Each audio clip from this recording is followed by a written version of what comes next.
तेरे नाम का सुमिरन करके मेरे मन में सुख भरी आया। तेरे नाम का सुमिरन करके मेरे मन में सुख भरी आया। तेरी कृपा को मैं तेरी दया को मैं पाया। दुनिया की ठोकर खाकर जब हुआ कभी बेसहारा, ना पाकर अपना कोई, जब मैं तुम्हें पुकारा। तेरे नाम का सुमिरन करके मेरे मन में सुख भरे आया। तेरी कृपा को मैं पाया। तेरी दया को मैंने पाया। हे नाथ मेरे सिर ऊपर तूने अमृत बरसाया। तेरे नाम का सुमिरन करके मेरे मन में सुख भरे आया। तुम संग में नित मेरे ये नैना देख ना पाए। चंचल माया के रंग में ये नैना ही उलझाए। जितनी भी बार गिरा हूँ तूने पग पग मुझे उठाया।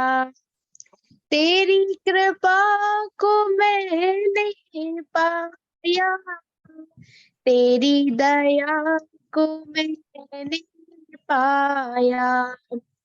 तेरे नाम का सुमिरन करके मेरे मन में सुख भरे आया। बहुत बहुत धन्यवाद। आइए मुनि जी।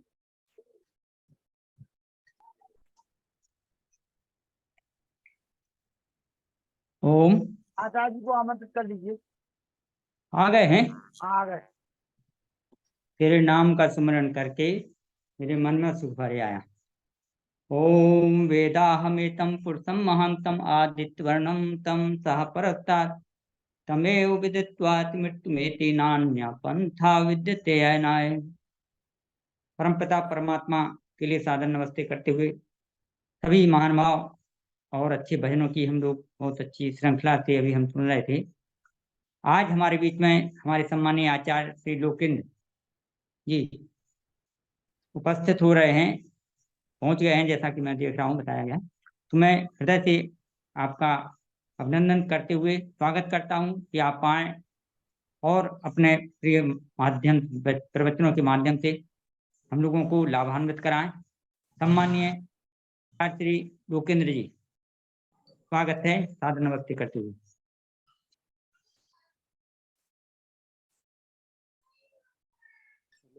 एक बार सर्वप्रथम ओम का उच्चारण करें।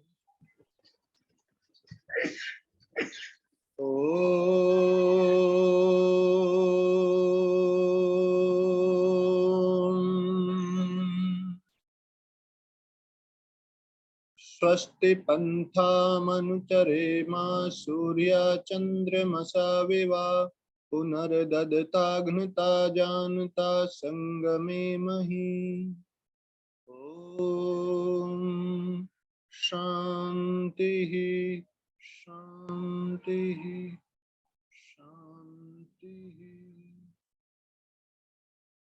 सर्वप्रथम तो आदरणीय पुरुषोत्तम मुनि जी और और अन्य विद्वद्गण, आदरणीय लखनलाल जी और सभी बंधुओं को, बहनों को मैं प्रणाम करता हूँ। गृहस्थाश्रम का विषय लेकर के मैं पिछली बार भी आया था आपके पास। उसमें कुछ चीजें छूट गई थी, कुछ हो गई थी।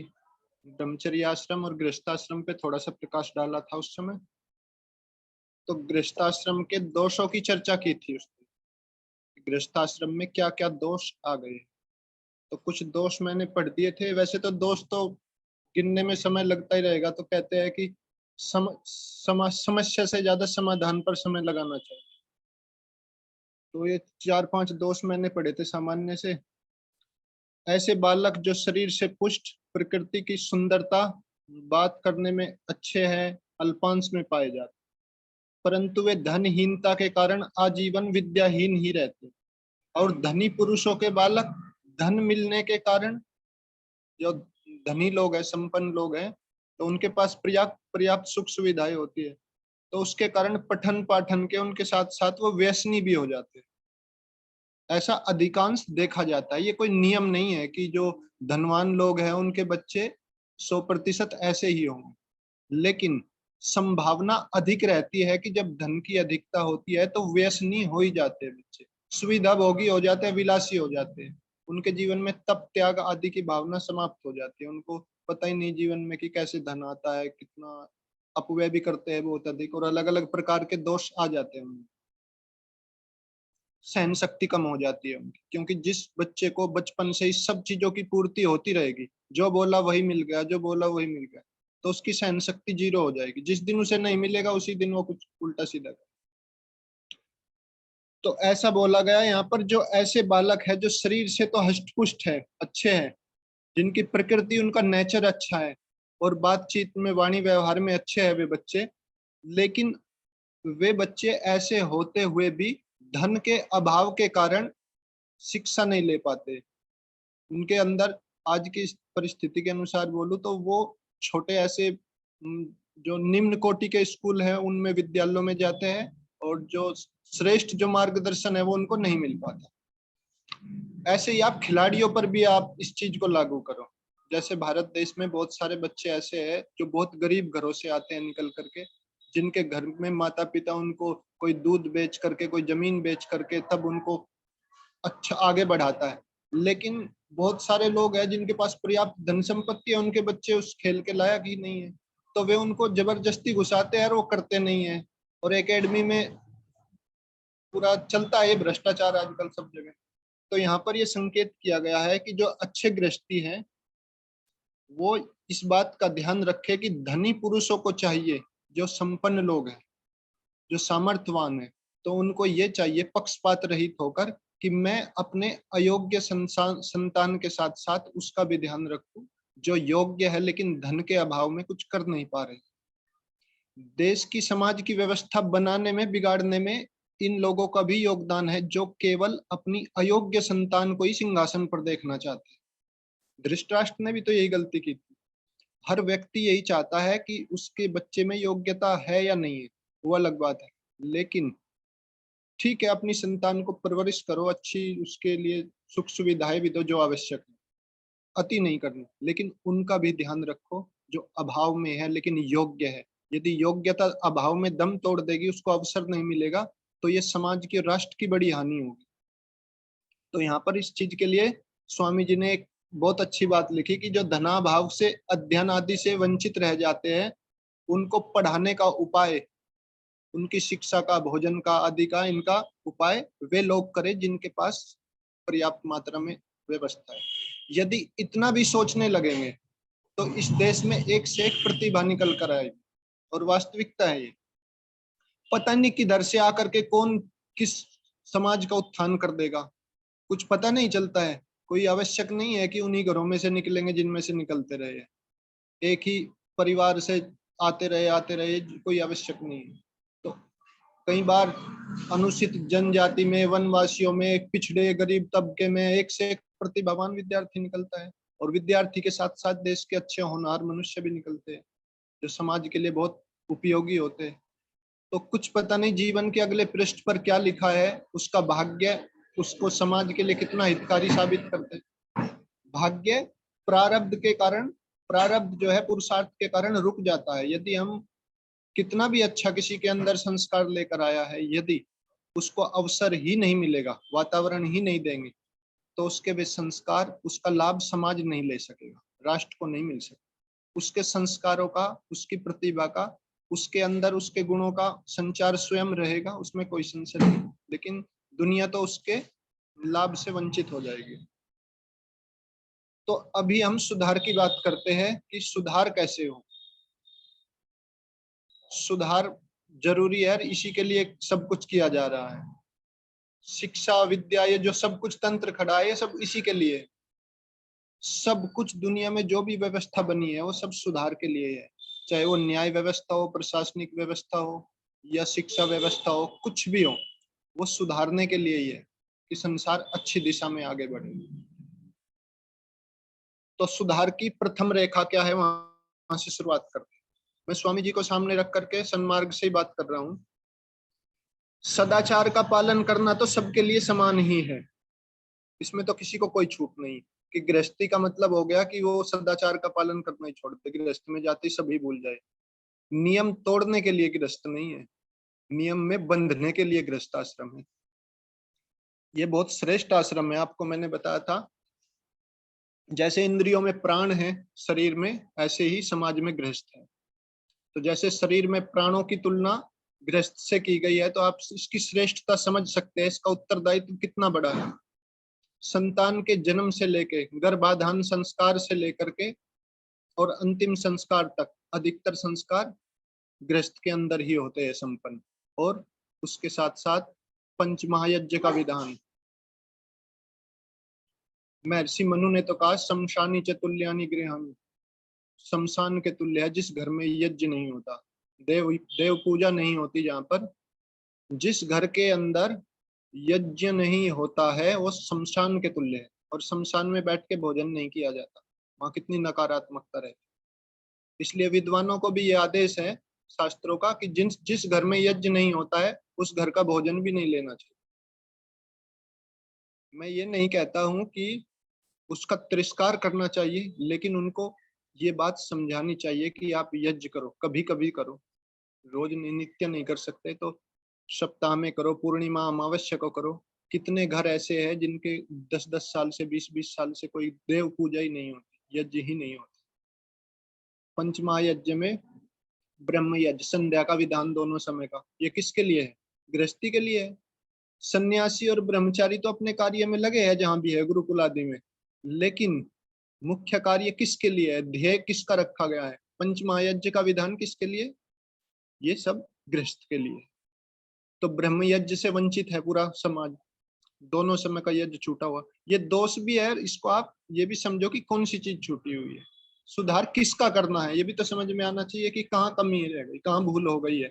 इतना दुख ही क्यों हो गया गृहस्थ की? सब बीमारियां, बुराई ऐसी के अंदर आ गई, सारे क्लेश, सब कुछ। तो ब्रह्म यज्ञ, देव यज्ञ, पितृयज्ञ और ऋषि, सब कुछ जो भी हमारे ऋण है पूर्वजों के, अतिथि, और जो मान के चलो जिसको बोलते हैं कि पशु पक्षियों के लिए भी हमारा सब कुछ कर्तव्य है, इन सबको ध्यान में रखते हुए तो ये सारे की सारी प्रक्रिया अभी बंद हो चुकी है पंचमहायज्ञ की। अर्थात कुछ ही घरों में है जो इसका पूरी परिपाटी से पालन करते हैं, बहुत ही कम, अल्प, उनकी संख्या नगण्य के तुल्य ही है, आप ऐसा सोचो। तो जो मुख्य गृहस्थ का कार्य था वही छूटा हुआ है सबसे पहले। तो इसके अनुसार ही मैं बात कर रहा हूँ, आगे बढ़ते हैं थोड़ा। जिसने अन्य 3 आश्रमों का पालन पोषण करना है उसका नाम है गृहस्थ। संतान को संसार के उपयोगी बनाना है उसका नाम है गृहस्थ। जिसे सृष्टि के भले बुरे अनेक प्रकार के प्रलोभन साथ दे रहे हैं, बड़ा ही सावधान रहना चाहिए गृहस्थ को। सुनियम के पालन करने में बहुत सारे लाभ, नियमों के पालन करने में कोई स्वतंत्रता नहीं है। विवाह की वेदी पर बैठते समय जो विवाह से संबंधित मंत्र बोले जाते हैं, वर वधू के लिए उनकी शपथ प्रतिज्ञा कराई जाती है, सप्तपदी हो या जो भी, उसमें ये प्रतिज्ञाएं मुख्य होती है कि वर भी वधू के लिए, कन्या के लिए वचन मांगता है उससे, और वह भी उससे वचन मांगती है। वो उससे कहता है कि किसी दुष्ट के, शराबी के पास ऐसे जाकर खड़ा नहीं होना है, बिना बताए अपने माता पिता के घर नहीं जाना है, रात को कहीं अकेले जंगल में नहीं जाना है, ऐसे एकांत स्थान पर नहीं जाना है। तो यदि कोई माता कोई बहन इसको बंधन मान लेगी कि ये तो बांध दिए हम, हर कुछ इन्हीं से पूछ के जाओ, हम अपने घर भी नहीं जा सकते, अपने माता पिता के घर भी नहीं जा सकते हैं बिना पूछे, इसको यदि नियम में बंधने को भी कोई बंधन मान लेता है, इसको प्रतंत्रता या गुलामी मानता है, तो बस उसकी बुद्धि की निकृष्टता है, वो अपना लाभ नहीं देगा।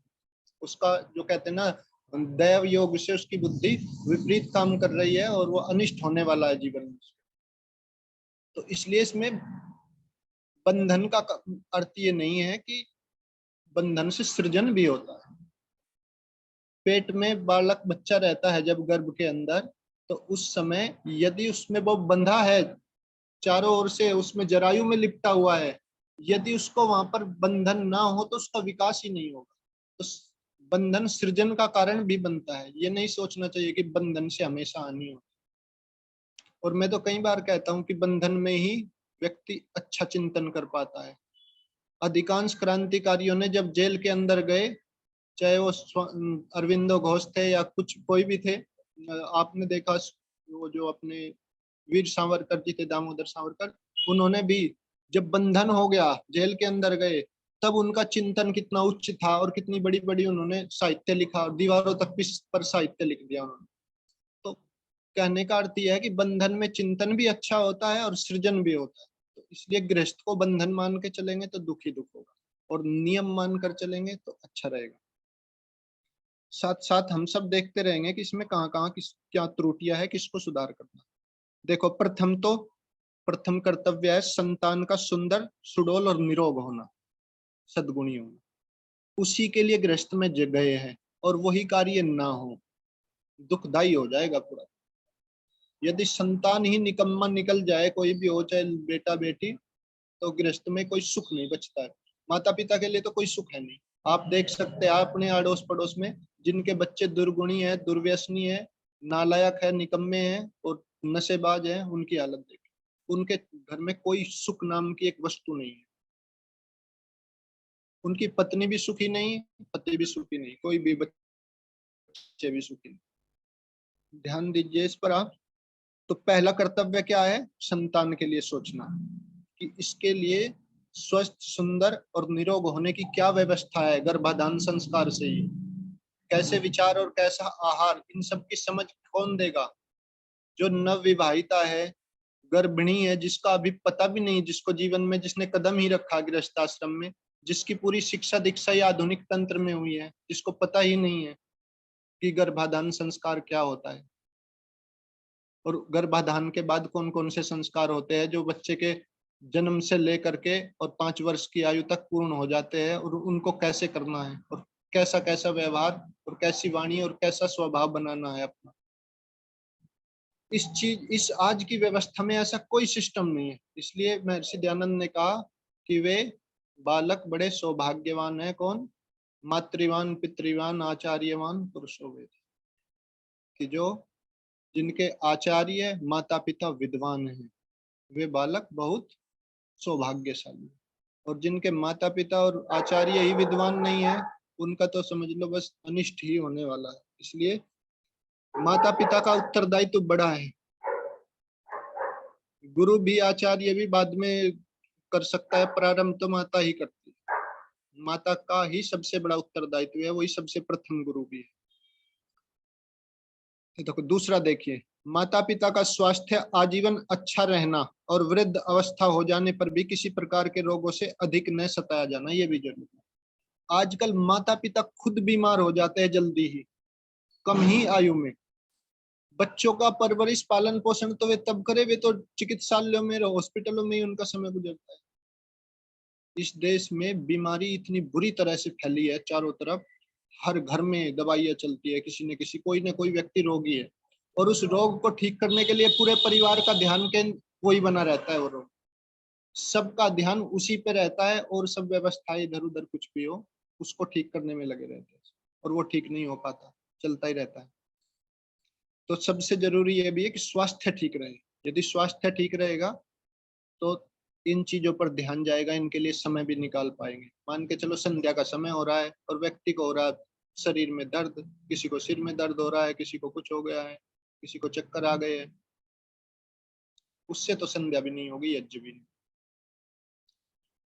तो स्वस्थ रहने के लिए माता पिता अपने लिए क्या उपाय करें? जैसे बच्चे के लिए सोचते हैं, कई बार लापरवाही क्या करते हैं, संतान के लिए तो मर मिटते हैं, तन मन धन जीवन सब अर्पण करते हैं, लेकिन स्वयं के लिए कुछ भी नहीं सोचते कि सुबह उठ करके थोड़ा अपने लिए भी कर ले, 20 मिनट कुछ प्राणायाम करे, ध्यान करे, कुछ अच्छा कार्य ऐसा सोचे, चिंतन करे कि अपनी न्यून दोष देखे कि मेरे अंदर क्या व्यसन है, मैं चाय पीता हूँ या क्या करता हूँ क्या नहीं, कौन सी चीज है जिसके कारण मुझे एडिक्शन हो गया है, नशा हो गया इन चीजों का। ठीक है, क्योंकि ये फिर वृद्धावस्था तक कार्य करेगा। स्वास्थ्य वृद्धावस्था तक हम सबको अपने कर्तव्य पूरे करने हैं। ऐसा नहीं कि भाई संतान का उत्तरदायित्व बस 50 वर्ष की आयु तक है, उसके बाद वे बड़े हो गए और फिर उनको छोड़ करके हमारा कोई दायित्व नहीं बचा। फिर वानप्रस्थ आश्रम आ गया, वानप्रस्थ के बाद संन्यास, अभी तो 2 आश्रम और बचे हुए हैं, उनका भी कर्तव्य पूरा करना है। देखो, परस्पर सम्मेलन जन्य जिसका आज आतंक मचा हुआ ना संसार में, जो एक काम वेग उठा है संसार में, अनियंत्रित भोग वासना, इसके बारे में कहा जा रहा है कि ये अनुभव इस चीज का तभी ये सफल हो सकता है मनुष्य, यदि विद्यार्थी जीवन में संभल करके गृहस्थाश्रम में प्रवेश करे। यदि अनियंत्रित हो जाएगा तो फिर वो भोगों को क्या भोगेगा, भोगी उसको भोग लेंगे, फिर तो कुछ नहीं बचेगा जीवन में। एक उदाहरण देंगे इसमें, अभी आगे मैंने पढ़ा था इसको थोड़ा सा। बहुत कठिन है इस नियम का पालन करना यदि व्यक्ति नियंत्रित नहीं है तो। पशु पक्षियों में यह नियम है, और पशु पक्षियों में यह नियम बड़ा चरितार्थ है। पूरी तरह से वे स्वाभाविक रूप से ही सदैव तंदुरुस्त रहते हैं, उसमें कोई संशय नहीं, अपने जीवन को खराब नहीं करते। ऐसे मर तो जाते हैं परंतु बीमार अधिक नहीं होते। पशु पक्षी मर जाते हैं, अचानक कोई ओलावृष्टि हो गई, कुछ हो गई, लेकिन बीमार नहीं पड़ते बीच बीच में। जैसे जंगल में हिरण है, खरगोश है और दौड़ रहे इधर उधर पशु, उनको भले ही मार के कोई खा लो, हिरण को शेर खा जाए, खरगोश को कुत्ता खा सकता है, बिल्ली खा सकती है और दूसरे जीव जंतुओं को, लेकिन वे स्वाभाविक रूप से स्वस्थ ही रहते हैं। मर ही जाते हैं लेकिन जीवन भर उनको कोई दवाई की उपचार की आवश्यकता नहीं पड़ती। प्राय तो ऐसा ही देखा जाता है। जो मनुष्य ने बांध रखे हैं जीव जंतु, उनकी बात छोड़ दो, क्योंकि मनुष्य ने तो जो बांध लिए है अपने घर में पालने के लिए, उनको अपने अनुसार खिलाता है, अपने अनुसार रखता है, तो वे सब बीमार हो जाते हैं। उनका ध्यान रखना भी मनुष्य का ही कर्तव्य है। तो जो स्वतंत्र रूप से विचरण करते हैं सारे जगत में पशु पक्षी है, कोई बीमार नहीं, कोई गधा घोड़ा कुत्ता हाथी सुअर कोई बीमार नहीं है, सब स्वस्थ, मनुष्य को छोड़ करके। वे सृष्टि क्रम को पहचानते हैं, सृष्टि क्रम के अनुसार ही जीवन चलाते हैं। अब आज के जनरेशन को तो ये भी नहीं पता, पति पत्नी को गृहस्थाश्रम में जो प्रवेश कर रहे हैं, कि हमें कौन कौन सी रात्रि को अपने जीवन साथी के साथ, अर्थात हम जो कार्य जिस कार्य के लिए प्रवृत्त हो रहे हैं उसके नियम क्या है।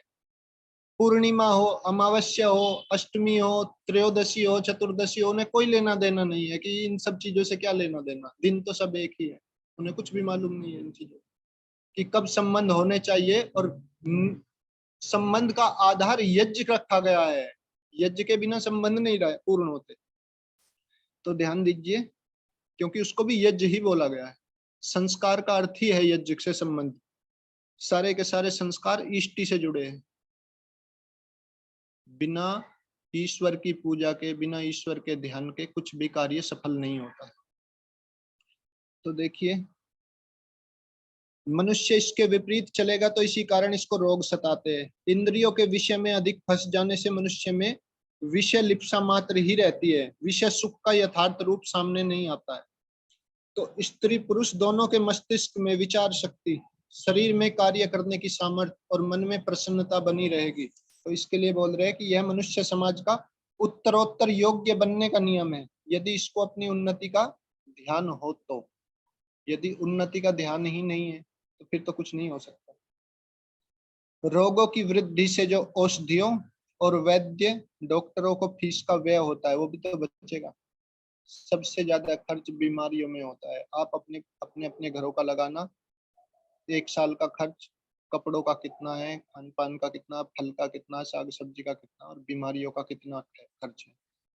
तो जो डॉक्टरों पर, चिकित्सा पर, औषधियों पर खर्च होता है वो बचेगा, उसमें कितनी फीस व्यय होती है, उस भार से मनुष्य जाति बचेगी।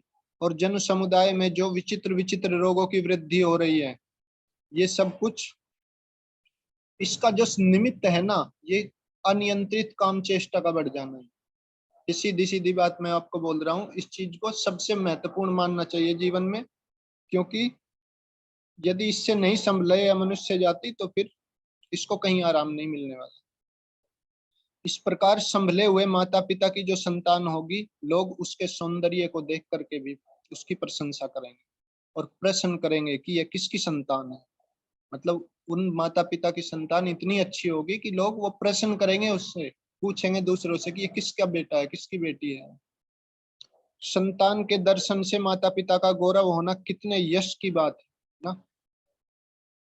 कि कोई किसी की संतान को देख करके ये पूछे कि उसके नैतिक चीजों को देख करके, उसके संस्कारों को, उसके गुणों को, उसके जीवन को देख करके पूछे। जिस मनुष्य ने अपने विचार से स्वयं को नियंत्रित कर लिया, स्वाधीन है ना, विचारों से ही होता है स्वाधीन, दूसरे से नहीं होता। दूसरा कोई बांध के डाल देगा ऐसा नहीं होता है, ना औषधियों से होता है, विचारों से इसका संबंध है सीधा सीधा।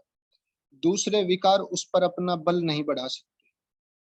एक साधे सब सधे, सब साधे सब जाए, सुना है ना आपने। तो यदि हमने एक इसको ही अपने जीवन में, ब्रह्मचर्य को या सदाचार को ही धारण कर लिया, तो ये बहुत बड़ी बात है, सामान्य बात नहीं है। और पति पत्नी को दोनों को समन्वय रखना चाहिए। इन चीजों के लिए जो गृहस्थ के नियम है, उन्हीं के अनुकूल आचरण करना चाहिए। जहां इसका व्यत्यय देखा जाता है ना, वहां तो अन्य कोई प्रतिबंध विद्यमान हो गए की बात है। देखो सुधार की दूसरी स्थिति, संतान को उत्तम बनाने के लिए माता पिता को परस्पर प्रेम पूर्वक रहना चाहिए। यदि माता पिता ही दुखी रहते हैं, क्लेश करते, आपस में लड़ते झगड़ते, तो फिर संतान तो, यदि उत्तम बनाने का अर्थ क्या है कि हमारे कुछ भी नेगेटिव बात, जो हमारे अंदर दोष थे, वे संतान में ट्रांसफर ना हो। नहीं तो विवाह के बाद फिर बेटी को यही कहा जाता है, सबसे पहला उलाहना ये दिया जाता है कि ऐसी तेरी माँ होगी, ऐसे तेरे पिता हो गए, ऐसा ही उन्होंने तुझे सिखाया। प्रश्न वहीं उठता है, उंगली उधर को ही उठती है, माता पिता पर उंगली उठाते हैं लोग। उसे सबसे ज्यादा दुख तब होता है जब कोई उसके माता पिता को कुछ बोलता है, और माता पिता को तभी बोला जाता है जब, देखो ध्यान दीजिए, अधिक रोष करना, व्यर्थवाद से परस्पर लड़ते रहना, और कई दिनों तक विवाद के कारण को दूर न करना। विवाद का जो कारण है उसको भी दूर करना चाहिए। हो सकता है छोटे बड़े दोष हो जाते हैं, और इसी की तो शपथ ली जाती है, इसी की तो प्रतिज्ञा की जाती है विवाह संस्कार वेदी पर। उसमें यह प्रतिज्ञा भी होती है, जब वर और कन्या दोनों का जीवन साथ चलने वाला है, तो उससे पहले ये प्रतिज्ञा होती है। वर अपनी तरफ से कहता है कि मैं आपको सभी अवगुणों के साथ और सभी सद्गुणों के साथ स्वीकार करता हूँ। आज के बाद यदि मुझे आप में कोई दोष दिखाई दिया तो भी उसको मैं सहन करूंगा, है ना। और कन्या भी ऐसे ही प्रतिज्ञा करती है कि आज के बाद मैं आपको सद्गुणों के साथ ही नहीं, अवगुणों के साथ भी स्वीकार करती हूँ। क्योंकि हमेशा हर व्यक्ति में सारे 100% सद्गुण ही नहीं होते, कुछ दोष भी होते हैं, न्यूनता भी होती है। तो जो न्यूनता दोनों में है, एक दूसरे को पता चली जाता है जब साथ रहते हैं तो न्यूनताओं का, लेकिन उन चीजों को सहन करने की शपथ प्रतिज्ञा पहले ही ली गई है उसी के लिए। क्योंकि यदि 60 और 70% भी विचार मिल रहे हैं, 20-30 नहीं मिल रहे, तो दोनों को सहन करने चाहिए। ऐसा नहीं है, क्षमा का भाव और सहन शक्ति का भाव यदि नहीं है तो दुख ही दुख निकलने वाला। ये जो यज्ञ की परिपाटी थी, और इसमें कुछ कुछ चीजें रखी गई थी, अतिथि यज्ञ वगैरह रखा गया था। इसका ये कारण ये भी था कि अतिथि घर में आते थे, विद्वान लोग यज्ञ आदि के और दूसरे संस्कार के देने के लिए। एक लाभ तो होता था गृहस्थ को कि गृहस्थ लोग में पति पत्नी में कुछ अनबन हो गई, तो अनबन हो गई तो उनके घर में यज्ञ होता है, तो यज्ञ के कारण से या अतिथि यज्ञ के कारण से कोई बाहर से विद्वान व्यक्ति का आना जाना लगा रहता था, तो पति पत्नी की बहुत सारी उलझन सुलझाने में सहयोग कर देते थे। उनके प्रवचन सुन करके, उनकी बातें सुन करके पति पत्नी के बीच के झगड़े भी समाप्त होते थे, उनके भ्रम और संशय भी दूर हो जाते थे, आध्यात्मिकता से जुड़ते थे। तो जो जिस घर में यज्ञ नहीं होता, अतिथि यज्ञ तो छोड़ो, सामान्य यज्ञ भी नहीं होता, तो वहां पर कोई विद्वान नहीं आते जाते, और विद्वान जिनके घर आते जाते नहीं या जो किसी विद्वान से जुड़े ही नहीं है, तो उनके घरों में ज्यादा प्रॉब्लम मिलेगी आपको, क्योंकि जहां जहां लोग विद्वानों से जुड़ते हैं, चाहे वे यज्ञ के माध्यम से जुड़ो या गुरुकुल के या किसी भी तरीके से, वहां उनकी समस्याओं का निराकरण हो जाता है, अधिकांश समस्याओं का। और जहां कोई परिपाटी नहीं बची है ऐसी, केवल और केवल बस घर में रह रहे हैं और लड़ाई झगड़े हो रहे हैं, तो फिर वहां पर क्लेश अशांत नहीं होगे कभी भी, वहां तो चलता ही रहेगा ये काम। स्त्री पुरुष परस्पर प्रेम का स्वरूप है। विवाद बढ़ना ये किसी भी प्रकार से ठीक नहीं है। यदि किसी भूल से उनमें विवाद बना रहे तो संतान के अच्छे होने की आशा ही क्या हो सकती है। यदि विवाद लंबे समय तक ही चलता रहे तो संतान के अच्छे होने की कोई संभावना नहीं। तीसरी बात, स्त्री पुरुष के स्वभाव में कटुता का होना किसी प्रकार भी ठीक नहीं। साधारण बात तो कभी नीरस हो जाती है, ठीक है यह कि मनुष्य को भूल करने का स्वभाव है, भूल करता है मनुष्य, ऐसा नहीं हो सकता कभी कि वे भूल करनी बंद कर देगा। यदि दोष ही नहीं होगा तो फिर तो मुक्ति ही हो जाएगी।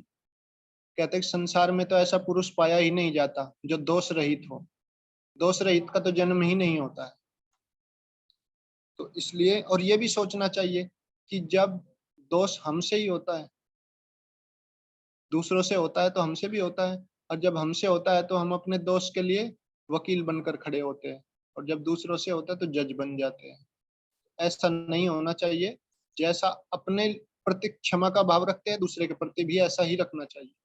ये सोचना चाहिए कि जिस समय दूसरा व्यक्ति कुछ प्रतिकूल हो गया है, हो सकता है उसकी मनोस्थिति कैसी है, वो बाहर से आया है, उसकी परिस्थिति मनोस्थिति को समझे बिना हम उसे पूरा ऐसा सोच ले, बुरा बर्ताव करने लगे, तो वो ठीक नहीं। उसका तो छोटा सा दोष होता है, फिर उससे झगड़ा बन जाता है, वो बढ़ता रहता है, बढ़ता रहता है। कारण यह है कि, परंतु ये जो अधिक बढ़ जाती है ये प्रकृति इस प्रकार विवाद की, तो इससे हानि अधिक हो सकती है। तो विचार करो, सबकी सबके लिए बात है ये, हम सबके लिए, कि ये हम सबको विचार करना चाहिए। यदि कोई गर्भावस्था में स्त्री, बड़ी सावधानी की आवश्यकता है, जहाँ वो क्लेश में रहेगी। प्रारंभ से ही बात कर रहा हूँ मैं, एकदम स्टार्टिंग से। संतान का निर्माण तो गर्भ में ही होता ना, वहीं से। तो यह तभी पूरी हो सकती है जब पुरुष इस बात में सहायता करे। यदि पुरुष उसकी सहायता नहीं करता अपनी पत्नी की, तो फिर संतान का निर्माण ठीक नहीं हो सकता। यदि पत्नी का स्वभाव जैसा भी है, लेकिन पति कम से कम उस समय जब गर्भावस्था है, तो उस समय उसके साथ क्लेश या दुख झगड़ा या उसकी मदद करे, उसको सपोर्ट करे, सहायता करे, हर प्रकार से सहायता करे, उसको प्रसन्न रखने का उपाय ढूंढे अधिक से अधिक, ऐसा होना चाहिए। और यदि उस दौरान भी वो क्लेश में दुखी रहेगी तो संतान पर बहुत बुरा दुष्प्रभाव पड़ेगा। गर्भस्थ बालक माता के विचारों से प्रतिक्षण धीमी गति के साथ अपने आंतरिक भावों, अंगों और उसके आहार से बाह्य प्रत्यंगों को ईश्वर नियम के अधीन होकर पुष्ट कर रहा है। इस स्थान को पवित्र कहो या अपवित्र कहो, साधारण कहो या विचित्र, ये शुभ गुणों का आधार है। चाहे उसको कुछ भी कहो कि यह स्थान तो अच्छा नहीं है, ये अपवित्र स्थान है, अपवित्र है, इस कोई लेना देना नहीं, लेकिन सद्गुणों का आधार वही है, शुभ गुणों का आधार है। इसको कारागार कहो, कुछ भी कहो, ये संकोच का स्थान है, परंतु वहां पर अपने जीवन का ध्यान है। उस बच्चे को भले ही वो बोल नहीं रहा है, सुन नहीं रहा है बाहर से कानों से, लेकिन शब्दों का प्रभाव जा रहा है। माँ जो सुन रही है, माँ जो देख रही है, जो खा रही है, जो सोच रही है, माँ का प्रभाव उस पर सीधा सीधा जा रहा है। भूल ने सताया प्रभु की, देखो ध्यान दीजिए, कोई नहीं पहचानता, इसी मार्ग में आए परंतु कोई नहीं जानता। शास्त्र इसी को माया बताता है कि हर प्रकार से अनुभव की हुई बात को भूल जाता है। बड़ा ही कठोर और दृढ़ है ये जो नियम प्रकृति का, इसको कोई नहीं तोड़ सकता है, जिसमें प्रत्येक प्राणी फंसा हुआ है और हर प्रकार से बेहाल है। कुछ समय पहले तो स्वयं भी उस स्थान में हम निवास करते थे। हम सब कुछ समय पहले वही निवास उसी स्थान पर थे। तो कोई बता दे कि वहां आराम था या दुख था, भूल जाता है मनुष्य। यदि उसको याद रहेगा, स्मृति रहेगी, तो शायद वो दोबारा से ना भी आए, लेकिन पता नहीं रहता उसको कि वहां आराम में था मैं कि दुख में था, कौन सी स्थिति में। कोई सावधान या बुद्धिमान हो तो सुना दे कि कुछ मिलता है भेद, वहां न कोई अपना न बेगाना। इस भेद को जानने में न कोई मूर्ख है न कोई सियाना है। सत्य यह है कि पहचान करना मनुष्य बुद्धि का काम नहीं है। इसकी पहचान तो वो स्वयं जानता है और परमात्मा जानता है। कौन जीवात्मा उस गर्भ में आई है, कोई नहीं जानता। वो पहले क्या थी, क्या करके आई। जिसने इसको जान लिया होगा वह तो कोई खास ही होगा। तो सच्चे जो योगी होते हैं वे थोड़ा जान सकते हैं। जो सच्चे महात्मा योगी होते हैं, कुछ यदि कोई योग दर्शन की सिद्धियों पर विश्वास करता हो तो वो कुछ अलग प्रकार की सिद्धियां होती थी जिनमें मनुष्य, सामान्य मनुष्य की तो ये बस की बात नहीं है कि ऐसे पहचान ले कि कौन प्राणी, कौन जीवात्मा किस गर्भ के अंदर से प्रकट होगा, इसका स्वभाव क्या होगा। वैसे तो वाणी से कथन करना ही भूल है। यदि कहे तो सब विषय हो जाता है, यहाँ पर ये प्रतिकूल हो जाती है स्थिति।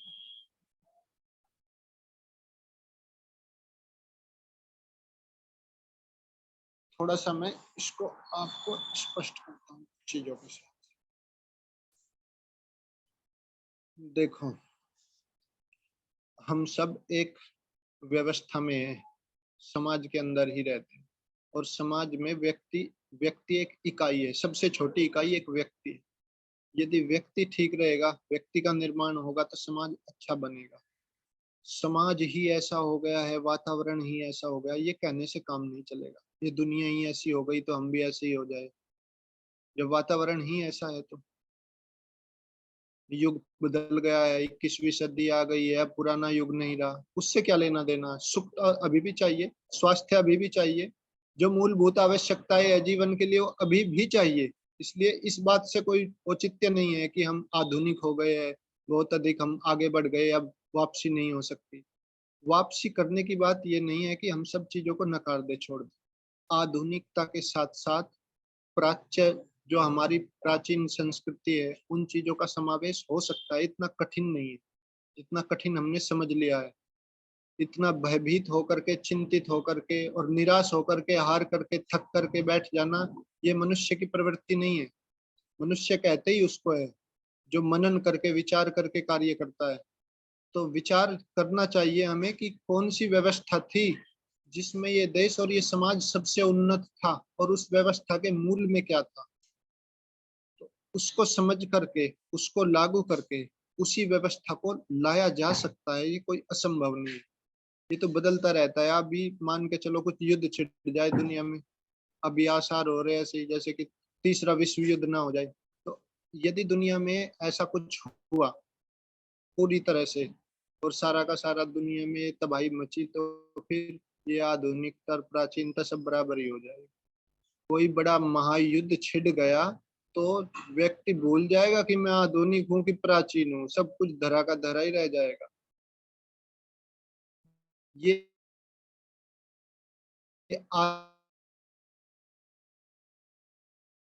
आधुनिक चिंता जो है, तानी सोचना चाहिए कि हम आगे बढ़ रहे हैं, उन्नति कर रहे हैं, विकास कर रहे हैं, तो विकास का आधार आधुनिकता ही है।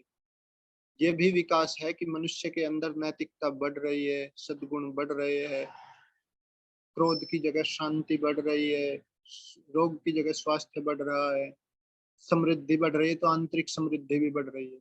बाहर का घर अच्छा है तो ये आत्मा का घर भी अच्छा है। तो विकास का आधार व्यक्ति एक स्वयं की इकाई को लेकर के चले, तो तब जा करके ये इससे पूरी तो हो सकता है, और कोई उपाय नहीं है। यदि कोई उपाय होता तो दुनिया कर लेती। अभी कुछ दिनों पहले कोटा में कुछ विद्यार्थियों ने सुसाइड किया, आत्महत्या कर ली। तो वहाँ की जो राजस्थान सरकार है, वहाँ के प्रशासन ने एक थाना वहीं पर खुलवा दिया, पास में चौकी बनवा दी, जहाँ सुसाइड के केस अधिक हो रहे थे। तो और अधिक पुलिस की तैनाती कर दी वहां पर। और उन्होंने क्या किया, आप सोचो, पुलिस का जो सबसे बड़ा अधिकारी था एसपी, उसने वहां पर टीम बैठाई अपनी और कहा कि जो जो भी जिन जिन फ्लैट्स में, जिन बिल्डिंगों में विद्यार्थी रहते हैं, इन बिल्डिंगों में रेलिंग के साथ साथ जाली भी लगाई जाए ताकि ये सुसाइड न करे, और पंखे में स्प्रिंग लगाया जाए ताकि पंखे में यदि कोई रस्सी बांध के लटकेगा तो वो पंखा नीचे आ जाए, पंखा ऊपर ही न रहे। स्प्रिंग वाला पंखा लगाओ, उसका तार ढीला रखो और स्प्रिंग लगाओ, वो जितना उसके ऊपर वजन लटकाए तो नीचे की तरफ आ जाए। ये वहां के अधिकारियों ने आत्महत्या रोकने के लिए उपाय ढूंढे। यदि कोई थोड़ा सा भी बुद्धिमान व्यक्ति होगा तो इन उपाय पे वो हंसेगा और हंस करके क्या हो सकता है, आत्महत्या का बस यही तरीका है क्या? तो कि कोई ऊपर से कूद के मरे पंखे से लटक करके?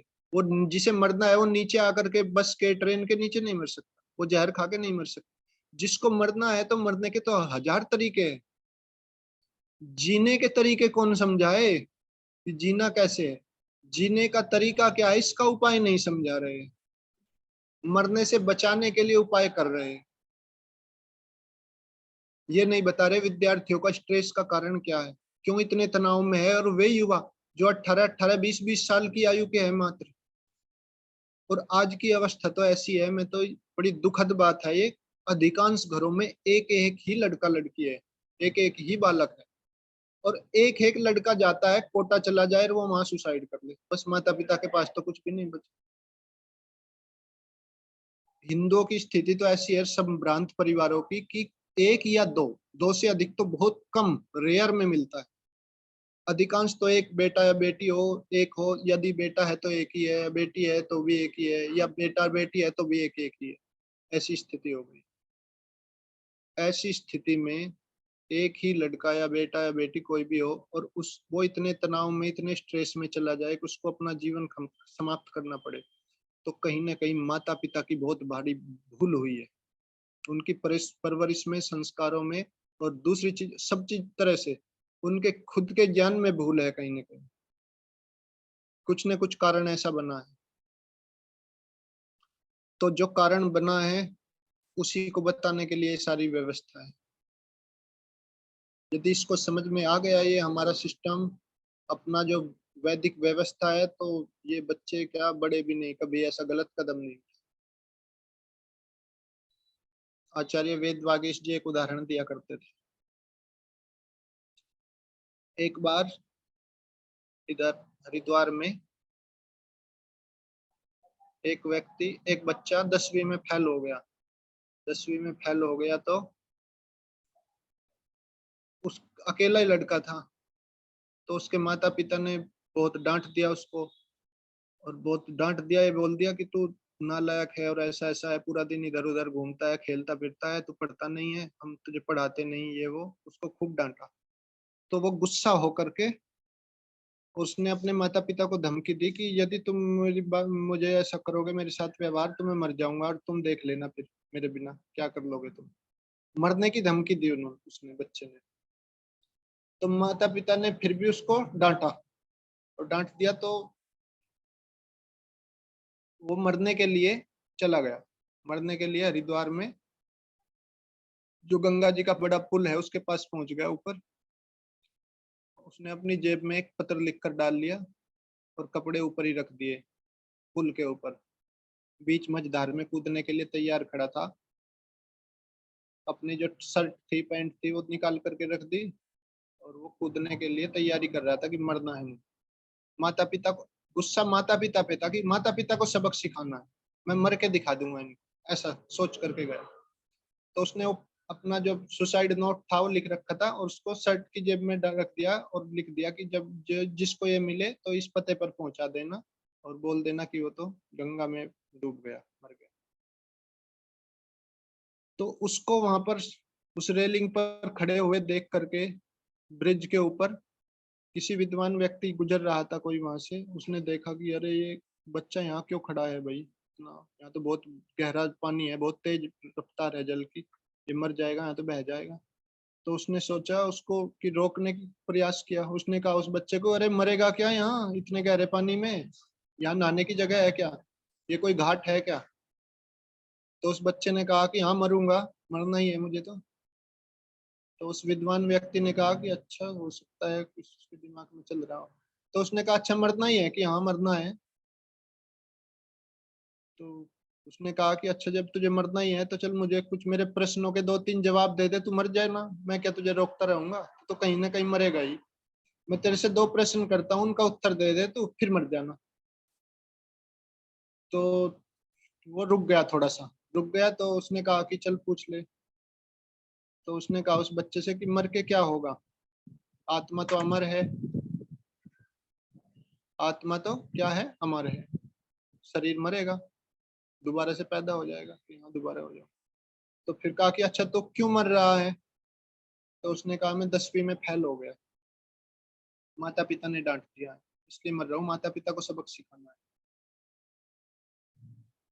तो उस विद्वान ने कहा अच्छा 10वीं में फेल हो गया, माता पिता को गुस्सा था, उन्होंने डांट दिया इसलिए मर रहा। तो बच्चे ने जो जवाब दिया कि मैं दूसरी जगह पैदा हो जाऊंगा, उसने उस विद्वान व्यक्ति ने एक और प्रश्न किया साथ साथ। तो बोला कि पैदा होने के बाद जब पैदा होगा तो कितना समय लगेगा? तो बोला कि पैदा होने के बाद गर्भ में कितने महीने रहना पड़ता है कि 9 महीने।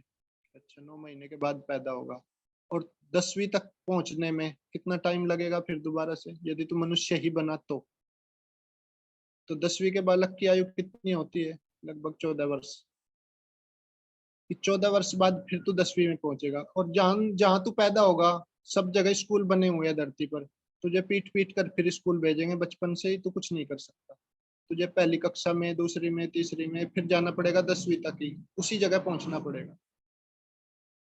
यदि आज तू मर गया तो मर के भी तेरा पीछा नहीं छूटेगा, 10वीं में फिर जाना पड़ेगा तुझे, और फिर फिर 10वीं में फेल होगा तो फिर दोबारा मर जाना आकर के, कि 14 वर्ष का टाइम लगेगा तुझे दोबारा से 10वीं क्लास तक आने में। लेकिन तू बड़ा मूर्ख है, यदि तू थोड़ी सी मेहनत करे, 6 महीने बाद फिर परीक्षा होगी दोबारा से, फार्म भर दे अभी, मेहनत सी कर थोड़ी, तो 6 महीने में फिर पास हो जाएगा। तो 6 महीने का कार्य 14 वर्ष में कर रहा है, तू बड़ा पागल है, तू मर ही जा, जा मर। तो वो बच्चा समझ गया, थोड़ा सा शांत हो गया, नीचे उतर आया। उसने कहा ये तो मैंने सोचा ही नहीं। तो उसका विचार बदल गया। आत्महत्या का विचार सिर्फ 3 सेकंड रहता है, जब मरने का पूरा उद्वेग रहता है ना, ये मनोवैज्ञानिक कहते हैं कि 3 सेकंड के अंदर मनुष्य निर्णय कर लेता है, और यदि 3 सेकंड के बीच में उसका मन कहीं दूसरी जगह घुमा दिया जाए तो वो बच जाता है आत्महत्या से। इतने कम समय में इतना घातक निर्णय करता है। अब जैसा निर्णय उसने किया बच्चे ने, क्योंकि वो पूर्व जन्म और पुनर्जन्म में विश्वास रखते हैं भारत के लोग, इसलिए। अब वो दूसरा उदाहरण देते हैं जापान का, कि यदि यही घटना मरने वाली जापान में हुई होती तो वहां क्या होता है। तो उन्होंने एक उदाहरण दिया आचार्य जी ने, कि जापान में द्वितीय विश्व की युद्ध के दौरान बम डाले गए, हिरोशिमा नागासाकी आदि जो बड़े शहर थे उनके, और बड़ा विध्वंस हुआ। 20 लाख लोग वहां पर अपाहिज हो गए, विकलांग हो गए, मर गए 2-4-10 लाख लोग, बहुत बुरी व्यवस्था हो गई, और जापान पूरी तरह त्रस्त हो गया, उस स्थिति में आ गया कि लोग वहां पर जो बच गए थे रेडिएशन के प्रभाव में थे, कुष्ठ रोगी हो गए, गल गए, और बहुत सारी बीमारी आ गई। तो जापान के लोग बहुत सुसाइड करने लगे, कुछ के परिजन बिछड़ गए, कुछ दुखी हो गए, कुछ रोगी हो गए, कुछ को उपचार नहीं मिला। तो बहुत सारे स्ट्रेस में, तनाव में मृत्यु की तरफ बढ़ने लगे, और रोज रोज सुसाइड की घटना होने लगी जापान में। और ये घटनाएं 15 से 20 वर्ष तक चलती रही, द्वितीय विश्व युद्ध के 15 से 20 वर्ष तक, लगभग 1965 और 70 तक जापान में सबसे अधिक सुसाइड होती थी, लोग बहुत अधिक मरते थे। तो उस समय वहां के किसी व्यक्ति ने, जो वहां का विद्वान होगा कोई व्यक्ति, उसने सोचा कि अरे ये लोग मरते हैं इतने, इन लोगों को मरना भी नहीं आता, कितना तड़पते हैं ये, कितने दुखी होते हैं। तो उसने सोचा कि उन पर दया करने के लिए कि इनको मरना सिखाना पड़ेगा। ये कोई गाड़ी के नीचे आके मरता है, कोई खंबे पर लटक के मरता है, कोई कैसे मरता है, तो उसको दया आई और उसने एक पुस्तक लिखी, हाउ टू सुसाइड इजिली, आसानी से कैसे मरा जाए, आसानी से सरलता से मरने के उपाय। जैसे यहाँ थे ना कि सरलता से जल्दी धनवान बनने के 100 उपाय, जल्दी से जल्दी स्वास्थ्य लेने के 10 उपाय। तो उस व्यक्ति ने, वहां जापान के एक विद्वान ने, विचारक ने एक पुस्तक लिखी, हाउ टू सुसाइड इजिली, कि जैसे कैसे कैसे मरे आसानी से। उसके उसमें उपाय थे, हजारों उपाय लिख दिए उसने। ऐसे मरो कि दर्द कम हो, पीड़ा कम हो।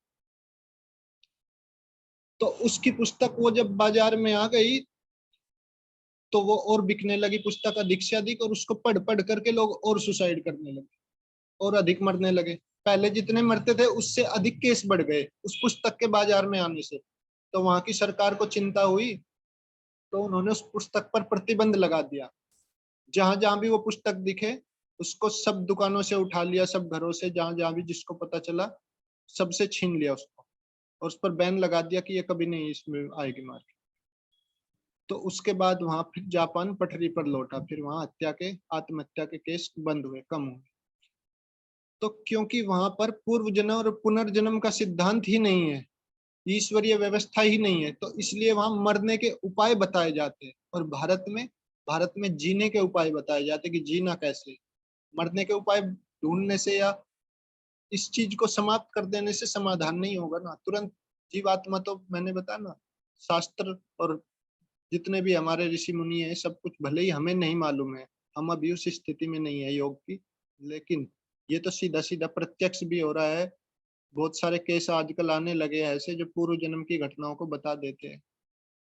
इस बात के लिए तो अब कोई दो, सामान्य रूप से तो कितनी सारी तो वीडियो पड़ी होगी, आप यूट्यूब पे देखेंगे जो पुनर्जन्म की कथाएं बता रहे हैं बच्चे।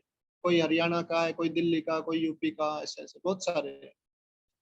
तो ये तो प्रत्यक्ष प्रमाण हो रहा है, इसमें तो कोई संशय नहीं है। और ईश्वरीय व्यवस्था है, उसके अनुसार भी बुद्धिपूर्वक भी देखे, यदि हम शास्त्र की बात ना माने तो भी, शास्त्रों की बात तो वही नहीं मान सकता जो केवल और केवल बस पूर्वाग्रह में या दुराग्रह में जी रहा है। नहीं तो शास्त्रों में तो कोई ऐसी बात नहीं जो न मानने योग्य।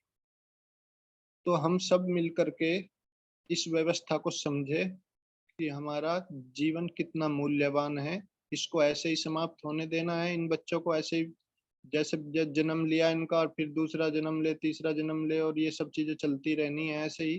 कोई कहीं भी जाओ, किसी के साथ जाओ, इसका कोई संबंध नहीं है जीवन से।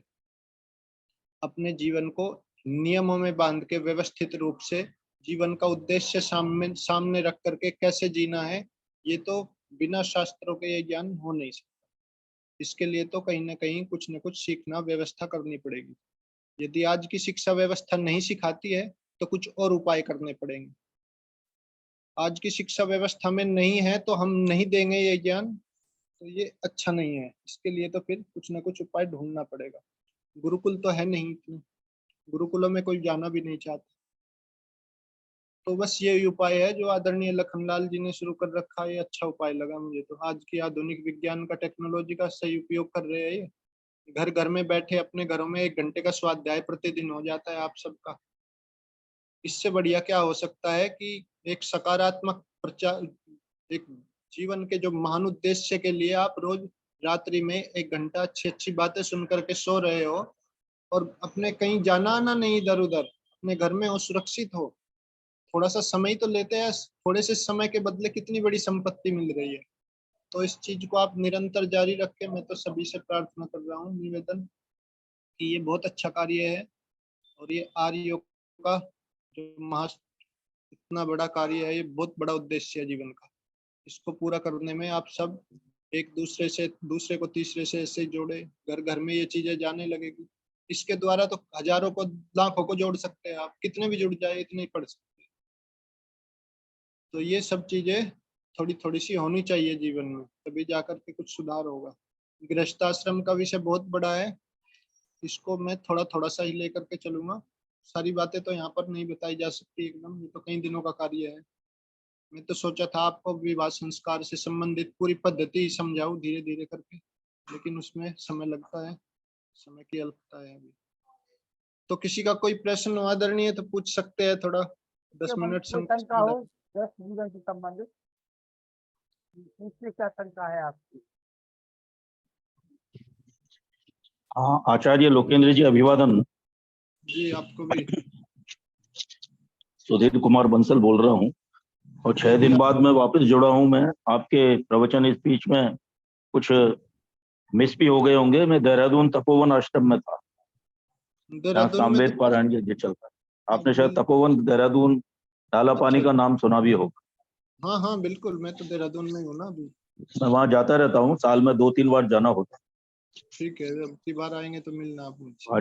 हाँ जी हाँ आचार्य जी, आज मैंने लखनलाल जी आदरणीय से प्रार्थना की थी कि थोड़ा समय मेरे को पहले दे दिया जाए, और आपका बड़े ध्यान से सुना मैंने। तो सबसे बड़ी बात यह है कि ये गृहस्थ और आदर्श संतान के बारे में जो आपने बात की, उसमें सबसे बड़ी बात यह है कि एक गीता का जो है वो 3रे अध्याय का 6ठा श्लोक है, अन्वेन्द्रियाणि संयम्य न आस्ते मनसा स्मरण इंद्रियार्थ निगूढ़ात्मा मिथ्याचार से उच्यते। उसमें यह बोला है कि यदि मिथ्याचार यदि है तो उसको जो है वो दूर किया जाना चाहिए। और मिथ्याचार ये होता है कि गृहस्थ आश्रम में यदि पति पत्नी यदि शरीक हुए हैं पूरी सप्तपदी लेके, तो उसके बाद में संयम और असंयम और मनसा स्मरण उन सब का ध्यान रखना चाहिए। आपने जो एक बात की थी संक्षिप्त में, क्योंकि और व्यक्तियों को भी बोलना है और भी चांस है, तो मेरा प्रश्न सीधा सीधा ये है कि कहा तो यह है कि आचार्य उपयमानो ब्रह्मचारिणीम तृणुतु गर्भमन्तः, लेकिन सबसे बड़ी बात आपने ये जो बोला था, तो उसमें मेन जो चीज मैंने पकड़ी है वो ये है कि पति पत्नी को आजकल के समय में, पहले भी वाली बात आज से 30-35 साल पहले वाली, जो हमारी 40 साल 50 साल पहले वाली जनरेशन, और आज में जो है वो आपने कहा था कि भाई कुछ जो है वो सारी की सारे यूं कहना चाहिए तत्व और पॉइंट्स तो वही के वही हैं जो पहले थे और आज भी हैं। लेकिन आपने उसमें ये बोला था कि आजकल गर्भाधान में संस्कार जो है वो गर्भाधान का नहीं कर रहे हैं आजकल की जो नव पीढ़ी है, और उसमें अष्टमी है, पूर्णिमा है, अमावस्या है, ये समय है, वो समय है। तो मैं आचार्य जी ये बताना चाह रहा था, इसका समाधान क्या होगा कि क्या विवाह के समय जो उत्तेजना का जो आवेग होता है उस समय आदमी या जो पति पत्नी है या जोड़ा है इस बात को जो है वो देखेगा रात के उस क्षण में कि आज कौन सा वार है, कौन सा समय है, क्या है, अष्टमी है, पूर्णिमा है, अमावस्या है, नहीं है, वही है। एक तो ये प्रश्न है जो सैद्धांतिक रूप से तो ठीक है, लेकिन व्यवहारिक रूप से जो है वो नहीं जो है वो हो पाता है। और दूसरा ये एक प्रश्न साथ का साथ ही और भी है कि यदि इस तरह से यदि करेंगे तो आप क्या सोच रहे हैं, पहले वाली जो पीढ़ी थी हमारे, समझ लीजिए जो मामा थे आज से 50 साल पहले वाली, जो 10-10 12-12 संतानें होती थी, वो सब चीजों का ध्यान रखते थे? नहीं रखते थे।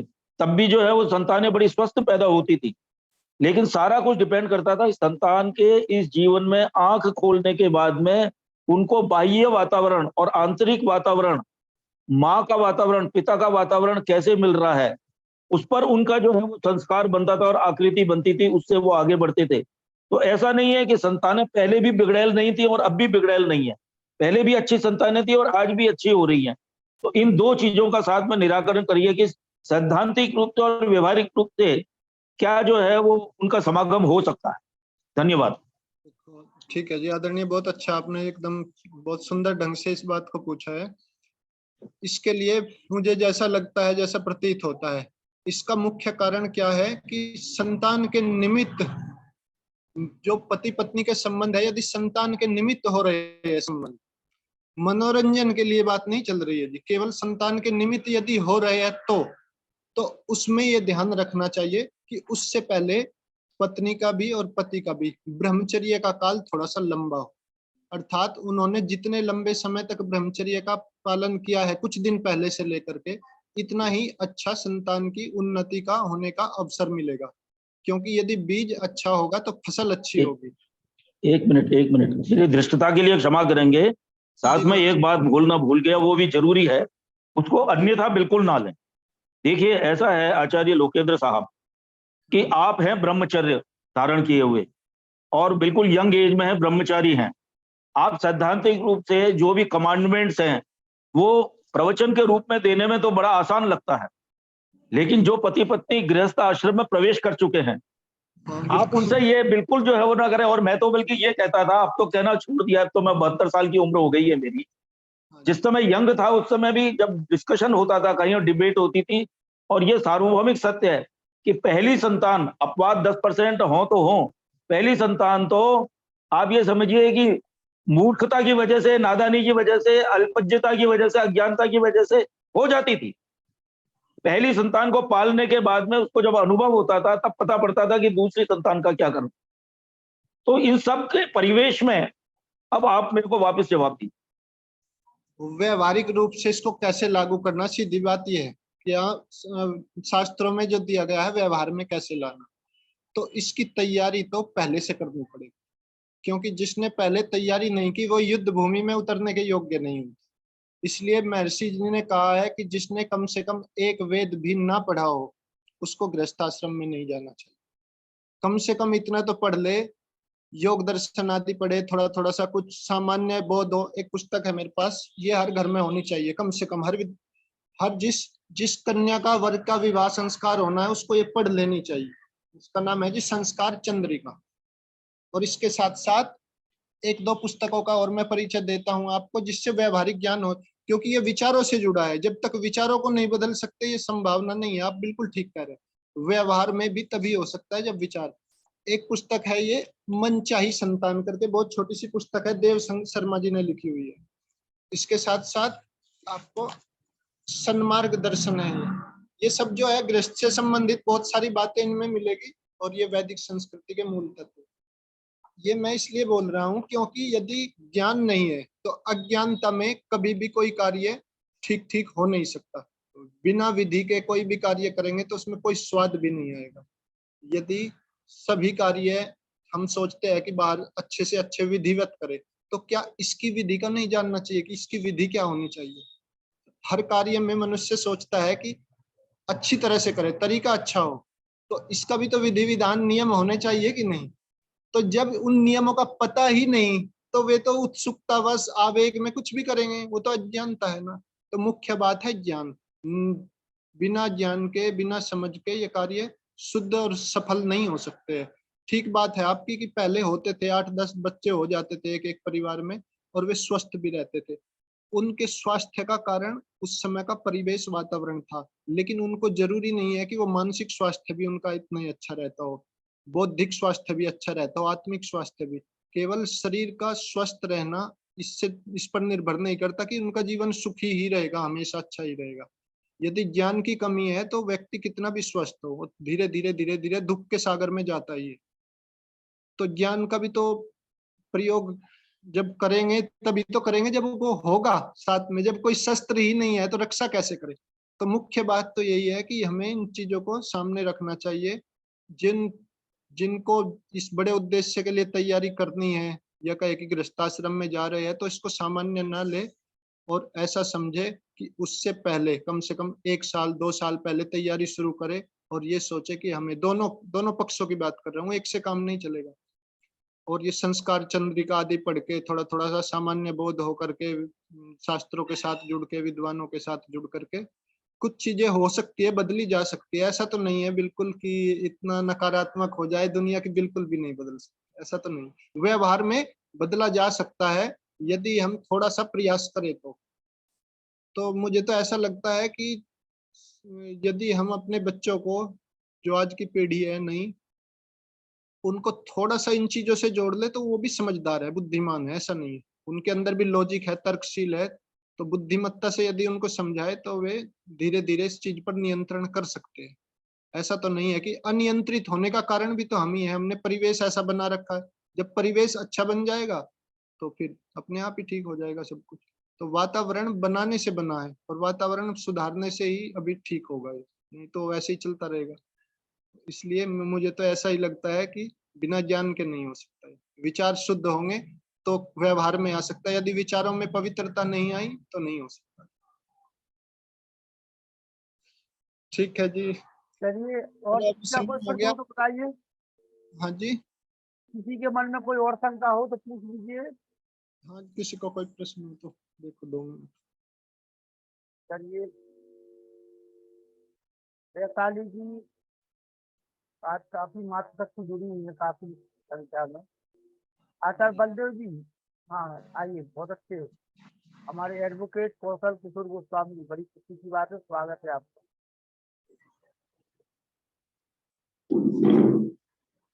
जी कौशल जी, आइए बगीचा पूछिए। जी जी, सादर प्रणाम आपको। जी आपको भी आप एडवोकेट साहब। हाँ, अभी आप गृहस्थ आश्रम से संबंधित और संस्कारों से संबंधित बहुत ही अच्छा आपने प्रवचन दिया। मेरे मन में एक विचार है कि जैसे आपने संस्कारों की बात करी या गर्भाधान की बात करी, ये सब कुछ संभव है, जो मेरा मानना है, और जैसे पहले भी था और आज भी संभव है। तो इसके लिए हमें क्या प्रक्रिया अपनानी चाहिए जिससे हम अपने बच्चों तक ये संस्कार पहुंचा सकें? इसके लिए हमें क्या प्रयास किए जाने चाहिए हमारे द्वारा या हमारे समाज के द्वारा, और कैसे किए जाने चाहिए वो प्रयास? जी बिल्कुल ठीक है जी एडवोकेट साहब। मैं देखो, इसके लिए ये तो हम कर नहीं सकते और ये होगा भी नहीं, ये संभव नहीं आज के युग में कि जो आधुनिक सिस्टम है इसको पूरा चेंज करके हम वही पुराने वाला जंगल वाला नियम चालू कर दें, वो तो नहीं जी होगा। जी जी अभी कुछ दिनों पहले आचार्य जो मुनि जी है, मुनि सत्यजीत जी, उन्होंने भी ये बात रखी थी अपनी कक्षा में। मैंने उनके जी कभी बीच में 1-2 बार देख लेता हूँ। तो मुनि जी ने भी यही बात कही कि जो आधुनिक व्यवस्था है इसको समाप्त करके हम प्राचीन व्यवस्था लाए, ये तो संभव नहीं है आज के युग में। संभव नहीं, पॉसिबल ही नहीं। आधुनिक शिक्षा को, आधुनिक व्यवस्था को हटाना असंभव हो गया है आज के समय में। जी असंभव शब्द मैं इसलिए बोल रहा हूँ कि बहुत महाकठिन कार्य हो गया, जी लेकिन इतना कर किया जा सकता है कि इसके साथ साथ यदि कुछ प्रबुद्ध लोग राजनीतिक स्तर पर या जैसे भी कुछ चीजों को शुरुआत से, ये कोई ऐसा तो नहीं कि बड़े होने के बाद ही इन चीजों को लागू किया जाए। नहीं, संस्कार तो आचार्य क्षमा करें, हम ये जानना चाह रहे थे कि जैसे हमारे आर्य समाज के द्वारा कोई ऐसा प्रोग्राम या ऐसी कोई व्यवस्था हम लोग लागू कर सकते हैं कि हम समाज तक अपनी बात को पहुंचाएं मैक्सिमम लोगों तक संस्कारों के लिए। कोई ऐसा प्रयास, क्या हमारा ऐसा कोई प्रोग्राम रहता है क्या? बिल्कुल, प्रोग्राम तो चल ही रहे हैं बहुत सारे वैसे भी, लेकिन जो हाँ जुड़े हुए आर्य समाज आदि से उनको लाभ मिल भी रहा है, ऐसा नहीं, बहुत सारे लोग इससे लाभान्वित हो रहे हैं और बहुत अच्छे जी अच्छे प्रोग्राम चल रहे हैं, बहुत सुंदर प्रयास सुंदर। तो करना ही पड़ेगा, ये तो निश्चित बात है, बिना जी प्रयास के तो नहीं होगा। और हम लोग संस्कृति की ओर हमारा समाज लौट रहा, आज की पीढ़ी जानना चाहती है लेकिन उन्हें समझाने वाला कोई नहीं है। सबसे बड़ी समझाने विडंबना वाला, ये है कि ये बिल्कुल, आज की जनरेशन हमारी गूगल ज्ञान से ले रही है, गूगल से ज्ञान ले रही है पूरा। इसीलिए और तो गूगल, जी जी, इसलिए ज्यादा भ्रमित है। हमारे पास गुरु अगर हम लोग दे पाए, हम समाज को कुछ दे पाए, जो हम लोग जैसे हमारे लखनलाल जी बहुत अच्छा प्रयास कर रहे हैं, ऐसा हम समाज के बीच में भी कुछ मासिक स्तर पर ऐसा कोई प्रोग्राम क्या कर सकते हैं? क्या ऐसा है तो कोई योजना है तो उसके बारे में थोड़ा हमें संदर्भित करें। इसके लिए तो देखो, अभी मैं तो बस इतना ही, अभी वर्तमान स्थिति को देखते हुए हम जी सबका कर्तव्य, किसी एक व्यक्ति का नहीं, हम अपने स्तर से, ये कहते हैं ना कि हम एक बड़ी, सूरज का प्रकाश जब आएगा तो आएगा कोई बड़ा ऋषि मुनि महात्मा ऐसा संत धरती पर जो सच में साक्षात प्रमाण के साथ महर्षि दयानंद के जैसा कार्य करेगा, लेकिन जी उससे जी पहले छोटे छोटे दिए बन करके तो काम करें, दीपक की तरह। बिल्कुल। अपने आसपास तो उजाला कर ही सकते हैं, चलो दूर नहीं कर सकते, जी सूरज जी नहीं बन सकते तो दिया तो बन ही सकते हैं। बिल्कुल सही बात। हम प्रणाम रहते हैं, आचार्य जी, बहुत पहले अच्छा आप। अपने मित्रों को, अपने घर में, अपने आसपास का वातावरण थोड़ा पॉजिटिव बनाए, वहां इन चीजों को लागू करें। प्रतिदिन जी हर घर में कम से कम जो आर्य लोग हैं, वैदिक लोग हैं, उनके घरों में तो प्रतिदिन 1 घंटा इन चीजों पर डिस्कस होनी चाहिए, इन पर विचार होने चाहिए, बैठ करके स्वाध्याय हो, एक एक मुद्दे पर बातचीत हो खुल करके, आध्यात्म के विषय में, धर्म क्या है, अधर्म क्या है, पाप और पुण्य क्या है, ये सब जी चीजों पर अच्छी तरह जी से विमर्श होता होने लगे तो घर घर में, तो ये सब जब ये चीजें मूल चलेगी ना, घरों में चलेगी, तभी सुधार हो सकता है। टीवी बिल्कुल में सही। चलने से समाधान नहीं होगा। टीवी में जी, जी। यदि कोई कार्यक्रम आने लगे तो सब लोग देखने ही लगेंगे, सबको समय है, ऐसा कुछ भी नहीं है ये। जी, जी। लेकिन हम सब अपने घरों में जितना जो जानता है, फिर उसके आसपास में अपने मित्रों में इन चीजों का प्रचार प्रसार करे। ग्रुप्स बने हुए हैं बहुत सारे, उनमें जोड़े। बहुत सारे ग्रुप्स ऐसे हैं जो वास्तव में अंधविश्वास मिट रहे हैं, जिनसे पाखंडों से जो निकाल रहे हैं लोगों को। और बहुत जी, सारे आचार्य विद्वान भी लगे हुए हैं जो डरते भी नहीं किसी से और सत्य बोलते हैं, कोई नाराज हो ना हो। वो खंडन की परंपरा को भी बंद नहीं करते। आजकल ये कहते हैं ना कि भाई खंडन छोड़ दिया है करना यार ये समाज में। ऐसा नहीं है, खंडन करते हैं, करना ही चाहिए। जहाँ गलत है तो उसको बताना चाहिए कि ये गलत। यदि सही और गलत दोनों का भेद पता लगेगा तभी तो किसी निर्णय पर पहुंच पाएगा व्यक्ति। नहीं तो हम एक बात बता रहे, दूसरा दूसरी बता रहा है। मैं बताऊंगा कि सबका यज्ञोपवीत होना चाहिए, सबको यज्ञ करने का अधिकार है गायत्री का, और कथाकार ये बताएंगे कि नहीं नहीं, स्त्रियां यज्ञोपवीत नहीं धारण कर सकती, स्त्रियां यज्ञ नहीं कर सकती, स्त्रियां गायत्री का पाठ नहीं कर सकती। तो दोनों जी। में भेद पैदा हो गया। अब यदि मैंने अपनी बात तो कह दी और उसने उस दूसरे की बात जाके सुन ली, तो उसको हो जाएगा भ्रम कि ये वो ठीक है कि ये ठीक है, क्योंकि उसने तो शास्त्र पढ़े नहीं, ना इधर पढ़े उसने ना उधर पढ़े, दोनों की बात ही सुनी है केवल। तो ऐसी स्थिति में फिर बुद्धि और तर्क का स्थान लेकर के व्यक्ति को न्यायपूर्वक, द्वेष रहित होकर के आलोचनात्मक अध्ययन करना चाहिए। उस परिपाटी को अपनाना चाहिए जिसको बोलते थे पहले पुराने समय में, एक एक परंपरा तो थी शास्त्रार्थ की, वो तो अब फैल हो गई। उसमें तो शास्त्रार्थ में तो दोनों वादी होने चाहिए, जो विद्वान लोग हो वही चलते हैं उसमें। लेकिन शास्त्रार्थ के अभाव में एक परंपरा थी प्रति प्रश्न की, गुरुकुलों में चलती थी, अभी भी चलती है। आप उत्तर मत दो, प्रश्न पूछो दूसरे से। हम उत्तर देंगे तो हम बुरे हो सकते हैं, लेकिन हम यदि प्रश्न करेंगे दूसरे से ही उत्तर निकलवाओ। ये बहुत बुद्धिमत्ता का कार्य है। हम उसको उत्तर ना दे के उससे प्रश्न करें और उत्तर वो खुद दे। तो ये तरीका अपनाओ, तब बात बनेगी, कोई नाराज भी नहीं होएगा। है जी। प्रणाम आचार्य, धन्यवाद। अच्छा, हमारे गौतम किशोर गोस्वामी जी ने बहुत अच्छा प्रश्न किया। आइए आचार्य बलदेव जी। जी। आचार्य बलदेव जी। ओम ओम। बलदेव जी, वज्रादपि कठोराणि मृदुनि कुसुमादपि। आचार्य जी, ये लाइन मैं आपके लिए बोल रहा हूँ। आप आप सिद्धांतों के प्रति पत्थर से भी कठोर हैं और हमें समझाने के लिए आप फूलों से भी कोमल शब्दों का व्यवहार करते हैं। आपको धन्यवाद, आपको बधाई। और आप लखनलाल आर्य जी की ज्ञान गंगा में आकर के हमें बार बार पवित्र कर रहे हैं, ये आपके लिए धन्यवाद। आचार्य जी, मैं आपसे एक कहना चाहता था, यदि हम एक शब्द जोड़ देते, धर्म पत्नी। वो हाँ जो जी, 72 साल के अभी बात कर रहे थे, तब हम लोग घरों में धर्म पत्नी लाते थे। अब कौन लाते हैं? कर्म पत्नी लाते हैं, धन पत्नी लाते हैं, व्यभिचारिणी पत्नी लाते हैं। वो धर्म शब्द जुड़ जाए तो ये जो आत्महत्या वाला आपने उदाहरण दिए, यदि धर्म पत्नी आएगी तो उसको लालच भी नहीं होगा। आज जितनी भी आत्महत्याएं शायद कोटा में हो रही हैं, वो पैकेज के लिए हो रही हैं कि इसके बेटे का पैकेज 1 करोड़ लगे, इसका 50 लाख लगे, ये अमेरिका चला जाए। एक तो वो महाभारत वाली काल वाली बात, हमें अपनी मातृभूमि से प्यार नहीं रहा। जननी जन्मभूमिश्च स्वर्गादपि गरीयसी, सब विदेश भागने के चक्कर में है। और एक धर्म पत्नी यदि शब्द वापस आ जाए तो शायद आपके कथानक का सारा यथार्थ सत्य हो जाएगा, ऐसा मैं सोचता हूँ। हमारे यहाँ तो हर चीज में धर्म लगा था। देखो, हाँ, तोल वस्तु को भी धर्म कांटा बोलते थे, है ना। हाँ,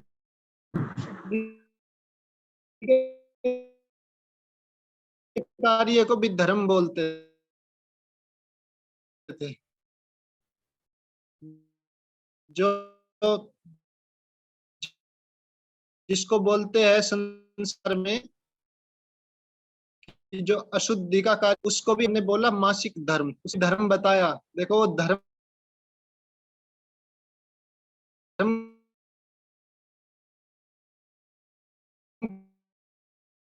कितनी बड़ी चीज रख, उसको भी धर्म से रहित नहीं किया। हरि भी के बिना तो कुछ भी नहीं है दुनिया में।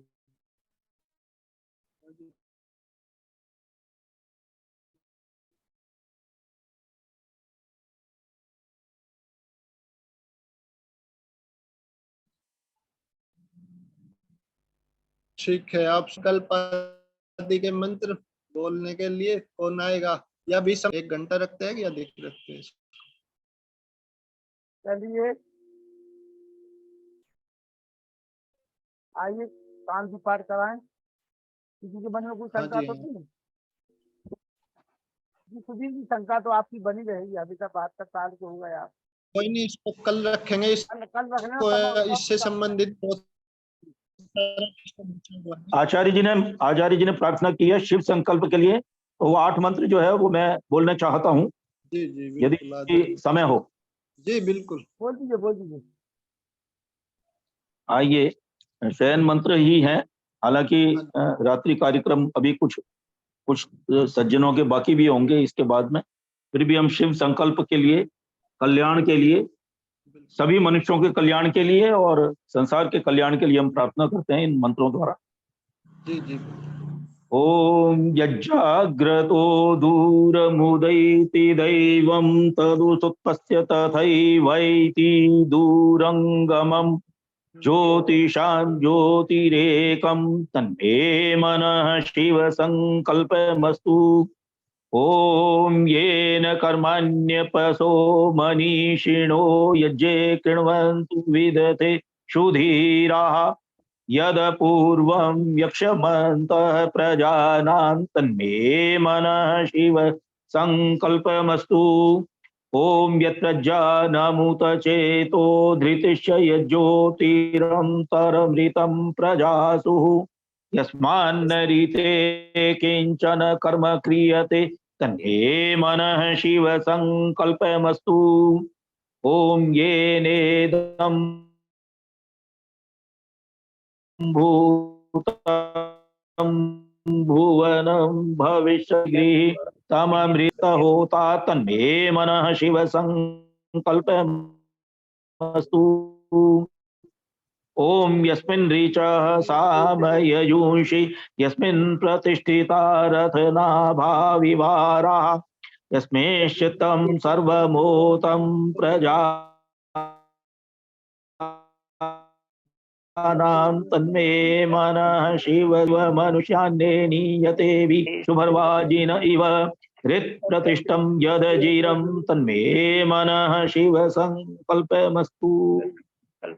ओम शांति शांति शांति। आइए शांति पाठ हो जाए।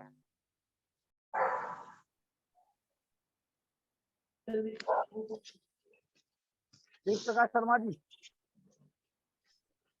ओम द्यौः शांति अंतरिक्षं शांति पृथ्वी शांतिरापः शांतिरौषधयः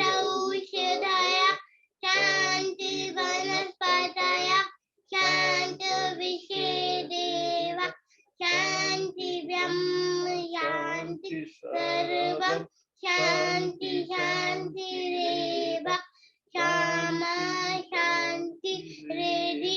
ओम शांति शांति शांति।